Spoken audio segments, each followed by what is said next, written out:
হ্যাঁ তারপর এই নাও বাবা, জুতোটা পরে নাও। আরে কাবির যে এখন দেখছি রাস্তাঘাটে জুতাও পরিষ্কার করছো, তা তুমি না কলেজ লাইফে বলতা আমি ক্লাস টপার, আমি এটা করব সেটা করব, বড় বিজনেসম্যান হব, এটা বুঝি তোমার বিজনেস? হ্যাঁ, রাস্তায় রাস্তায় দাঁড়িয়ে মানুষের জুতা মোছা। এই তোমরা ওকে এভাবে অপমান করছো কেন? আরে আঙ্কেল আপনি কেন কথা বলছেন? ও যে মানুষ, ওকে এর থেকেও বেশি অপমান করা উচিত। আর তাছাড়া এমনিতেও ওর আবার সম্মান বোধ আছে নাকি, হ্যাঁ, যে ওর অপমান লাগবে? সজল, তোমাকে আমি বলেছিলাম না আমার কলেজ লাইফে এক শেষটা পাগল একটা ছেলে ছিল যে আমার পিছনে কুত্তার মতো ঘুরঘুর ঘুরঘুর করতো। এই যে দেখো এই ছেলে, এখন বুঝেছে তো আমি ওকে রিজেক্ট করে কত ভালো কাজ করেছি। তা না হলে দেখা গেছে যে ও এরকমভাবে রাস্তায় জুতা পরিষ্কার করতো মানুষের, আর আমাকে চা বিক্রি করে ওর সংসার চালাইতে হতো। তা কাবির বলো, তোমার এখন কিছু বলার আছে? কেমন লাগছে তোমার এই নতুন বিজনেস? যাক, তাও আমার ভাগ্য ভালো যে ওর সাথে রিলেশনশিপটা অনেক আগেই আমি শেষ করে দিয়েছি, না হলে আমাকে যে আর কি দেখতে হতো। সবাই তোমাকে ডেকে ডেকে বলতো যে শুভ্রা তোর কি রুচি, হ্যাঁ রাস্তার মুচির সঙ্গে সম্পর্ক করেছিস। এখন দেখ তুই কোথায় আর আমরা কোথায়, আমাদের সম্পর্কে কোনো আইডিয়া আছে তোর? হ্যাঁ, তুই তো রাস্তায় রাস্তায় মানুষের জুতা মুছিস, আর আমরা কিনা এখন যাচ্ছি একটা মাল্টিন্যাশনাল কোম্পানিতে ইন্টারভিউ দিতে। এই চাকরিটা হয়ে গেলে না আমাদের হাইপ আকাশে পুরা। আমাদের স্যালারি সম্বন্ধে তোর কোনো আইডিয়া আছে? অবশ্য আমরা নতুন জয়েন করলেও যেটা পাবো সেটা তুই সারা বছরেও ইনকাম করতে পারবি না। আচ্ছা সবই তো বুঝলাম, তোমরা এই রাস্তায় কোথায় যাচ্ছ? দেখেছো সজল, হ্যাঁ ওর না এই জুতা পরিষ্কার করতে করতে কানটাও গেছে। মাথা তো অনেক আগে থেকেই বিগড়ানো, এখন কানটাও গেছে। এত টপার এটা সেটা লেখাপড়া করে কি হলোটা কি? হ্যাঁ, এখনো কানের চিকিৎসা করাতে পারেনি। অবশ্য করবেই বা কিভাবে? ও জুতা পরিষ্কার করে কি আর এত টাকা পাওয়া যায় নাকি? হ্যাঁ, একটু আগেই বললাম আমরা ইন্টারভিউ দিতে যাচ্ছি, আবার জিজ্ঞাসা করছে বলদের মতো আমরা কোথায় যাচ্ছি। এই তুই কি শুনিস না আমরা কি বলেছি? হ্যাঁ, আমরা এখানে একটা বড় কোম্পানিতে ইন্টারভিউ দিতে যাচ্ছি। কথাটা মাথায় ঢুকেছে? আরে জাগে জাগে, অনেক পেঁচাল পেরেছে, অনেক সময় নষ্ট হয়েছে। আচ্ছা একটা কাজ করো তো, তুমি বরঞ্চ ওখানে একটা ফোন দাও ওই অফিসে, বুঝছো? লোকেশনটা একটু ভালোভাবে জেনে নেই, ওরাও দেখুক আমরা কাদের সঙ্গে চলাফেরা করি, কত বড় কোম্পানিতে আমাদের জব হতে চলেছে। হ্যাঁ তুমি একদম ঠিকই বলছো, আমিও একবার দেখি তোমার কত হাই লেভেল লোকজনের সাথে চলাফেরা আছে। ফোন দাও।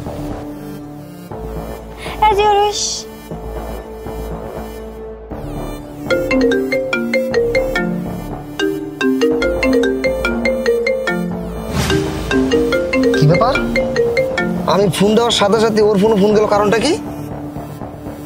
আরে হতে পারে কোইন্সিডেন্ট, একসাথে হয়তো ওর ফোনে ওকে ফোন দিয়েছে। তুমি ফোনটা কাটো তো, কেটে আবার ফোন দাও।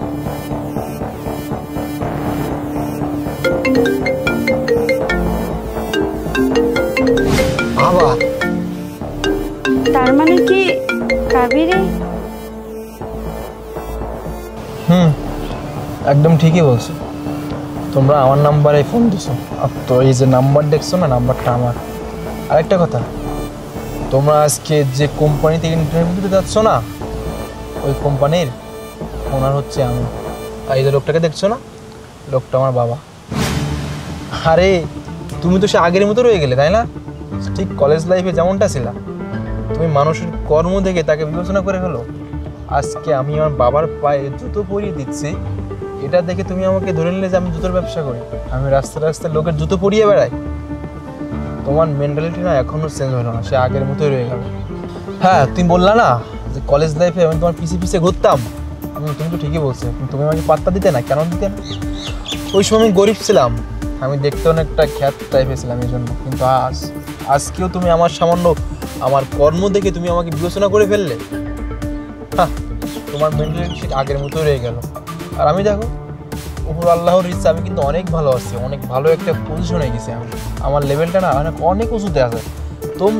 তোমরা কিন্তু আমার অফিসে যাচ্ছ ইন্টারভিউ দিতে, ভেবে দেখছো একবার? মানুষকে না কখনো অহংকার করতে নেই, অহংকার পতন এটা খুব ভালো করে জানো। আমার বাবাকে আমি আমার জুতো পরিয়ে দিচ্ছি, আর এটাই আমার আদর্শ। কারণ ছোটোবেলা থেকে আমার বাবা আমাকে এই শিক্ষা মানুষ করছে। আমার বাবার পায়ে জুতো পরিয়ে দিচ্ছে, এটা কোনো অন্যায় কাজ না। তুমি আমাকে এই কাজটা দেখে বিবেচনা করে ফেলে যে আমি রাস্তাঘাটে লোকজনের পায়ে জুতো পরিয়ে দিই, কখনোই না সবরা। হ্যাঁ একটা কথা কি জানো, এই যে মানুষটাকে দেখছো না, মানুষটা কে জানো? এই মানুষটা হচ্ছে আমার বাবা। আমার এই সেই বাবা যে ছোটোবেলায় নিজের সমস্যা সুখ বিসর্জন দিয়ে আমাকে মানুষ করেছে, আমাকে লেখাপড়া শিখাইছে, আমাকে মানুষের মতো মানুষ করেছে। আর দেখো তোমরা কিন্তু অনেক বড় লোক ছিলে, অনেক বড় লোক ঘরে মেয়ে ছিলে, তাই না? কিন্তু আজও তোমাদের ভিতরে সেই অহংকারটা রয়ে গেছে। তোমরা কিন্তু বেশি দূরে যেতে পারো নাই। তোমরা আজকে আমার অফিস যাচ্ছ ইন্টারভিউ দিতে।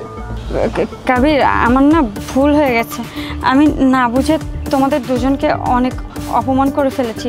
আর চলো না, সব কিছু ভুলে আমরা সব কিছু আবার আগের মতো করে শুরু করি। থামো বাবা, গিরিগিরি দেখছো বাবা?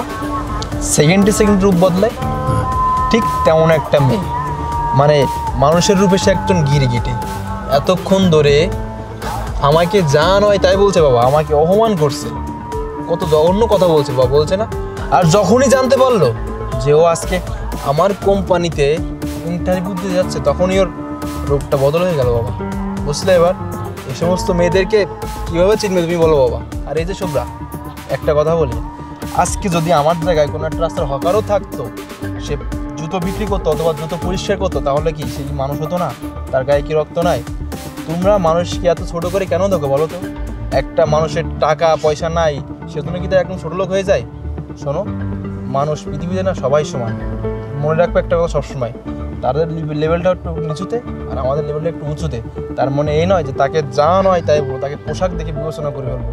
একটা কথা বলে দিই, সব মানুষকে না সঠিক মর্যাদা দিতে শিখবে, সম্মান করতে শিখবে, তাহলে দেখবে জীবনে অনেক দূর আগাইতে পারবে।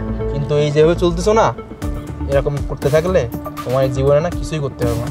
তুমি এত কিছু হওয়ার পরেও কীভাবে ভাবলে যে তোমার মতো একটা মেয়েকে আমি সব ক্ষমা করে দেবো?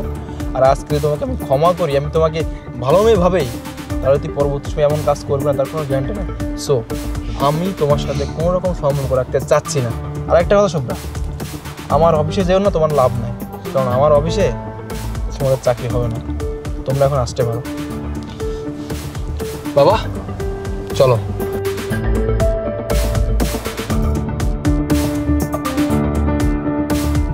চল।